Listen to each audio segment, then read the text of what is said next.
Greetings, my sports to the bone people. Welcome back to the channel. Thank you all for tuning in. Hope everybody's doing okay. Hope you're up and running and ready to enjoy this beautiful Friday. Yes, my people, jumping straight into the weekend, Yes, man. All right, we're gonna talk some regional cricket. I want to say, shout out to the players. They have a lot to prove right now. Generally speaking, whenever we have a new coach taking over, players always see that as a new opportunity to go out there and show what they are capable of. You understand? And I just want to say that nobody is really safe. Probably just one or two can look and say they are safe, but I am really happy that Daren Sammy is talking about selecting the team based on stats. He's a man that likes to talk about records and stats and all of them things. I did a video yesterday, and in that Sammy was talking about some of the white ball players that he would, that he's looking at. Well, he didn't call any names. He just said that he's having some conversations with a couple of the ODI players, especially, that he believes can get into the test team, or could be good in test cricket. So I just wanna say that I get where he's coming from. Wanting to try a couple of them. But personally, I don't see any more than 3. You understand? I don't see any more than 3 that we would really look at seriously right now. You understand? I don't see any more than 3 of them that I would really consider right now. Obviously the test team is not like the test team has done a very, very good job over the last couple of years. I mean, we had that famous victory against Australia, and then we had that final game there against Pakistan that we drew. That those 2 games definitely turned out good for us. But generally speaking, we don't usually get a lot of joy out of test cricket. But as rough as it might sound, ODI cricket, we generally don't get a lot of joy out of that either. Since Daren Sammy took over the white ball team, we actually won a couple of ODI games and things. So, but generally speaking, it's not like we have consistent players there. I would probably be looking at somebody like Rutherford to see if I could convince him. You understand, Sheffield Rutherford. I would also be looking at Shea Hope. Before he got his big breakaway in T20 cricket, it seems as if he was on a pathway to getting back into the test team, or he was doing everything in his power to get back into the test team. You understand? Because he was only really playing ODI cricket like that. You understand? I mean, he was getting a T20 game here and there, but it was really ODI cricket. And he really and truly was doing things from his end, because he went to England a couple of years ago and he was doing well. You understand? Before he left and started playing T20 cricket, then he started doing well in franchise cricket. Did well. He's actually doing well for us in T20 internationals. So he has become a hot commodity where T20 cricket is concerned. You understand? We see even the IPL, where he's getting runs in the IPL. So I don't know if the hunger for the test cricket is still there, because he would have definitely gotten some cash to play some T20 cricket. So he's one. I would be looking at Sheffield Rutherford.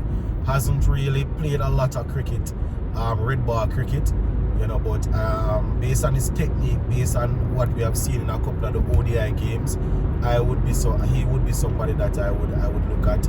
Shea Hope, and if we can get Brandon King to be fit and work on a couple of things, he's probably the next one that I would be looking at. I don't really see a bag of ODI players that I would really and truly go out there after. You know, there are a few of them that we have tried with over the years, and you know, we talk about them playing test cricket, and you know, some of them barely even playing ODI cricket these days. So it's a waste of time to really even talk about them when it comes on to test cricket. So these are a couple that, you know, I think that we can Sammy could probably try with again. So, you know, and see where it goes from there. So, you know, really and truly, it's going to be very, very interesting to see how Daren Sammy goes about selecting his first team, because he has to balance it. You know, they are talking about looking at players and what they're doing in the regional championship. So obviously they cannot turn a blind eye to the championship. So, you know, he will probably look to get one or two players from there, and you know, then whoever the ODI players are that he wants to give a look in. You know, but there are a couple of regional cricketers that coming into this championship. You know, I was saying that, listen, I want them to make runs, because, you know, in my opinion, they are probably next in line, or, you know, they have the ability.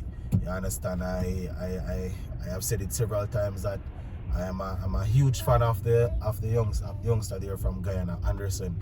You understand? He got a century, you know, yesterday. So I really and truly want to see him continue. You understand? Want to see him continue, because at the end of the day, you know, I've always said that it's the best cricketers from the Caribbean that we need to have. You know, so I don't really care where them come from. It's the best cricketer, it's the best players that we need to have. And, you know, we know this.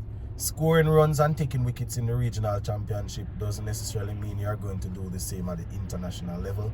But it's just to show that, you know, you are probably above the rest, or a little cut above the rest in the championship. So, you know, looking at him, you know, I am really hoping that he will get some runs. But another thing that I am a bit worried about, I don't know if I should be overly worried, because whenever it comes on to the big scene, you know, some of these players usually stand up. But in the third round, I had indicated that, listen, all our test bowlers are actually out there playing, so it's good. And, you know, I want to see how they would perform.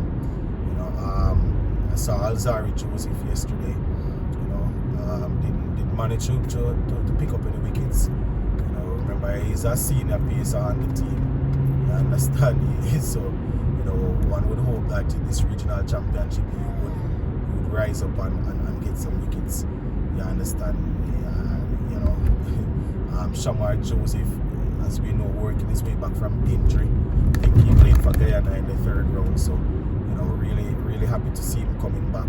Jaden Seals, as we know, whenever it's international cricket, Seals will definitely rise up and do what needs to be done. The next thing now is, you know, where do we get the next pacer, that all-rounder? Jason Hola claimed that he wants to get his hat in the ring. You understand? But obviously Justin Greaves is also there. You know, I personally want to see Matthew Ford take it a little bit more seriously. You understand? You know, so it's going to be very interesting, as I said, to see how Sammy goes about it.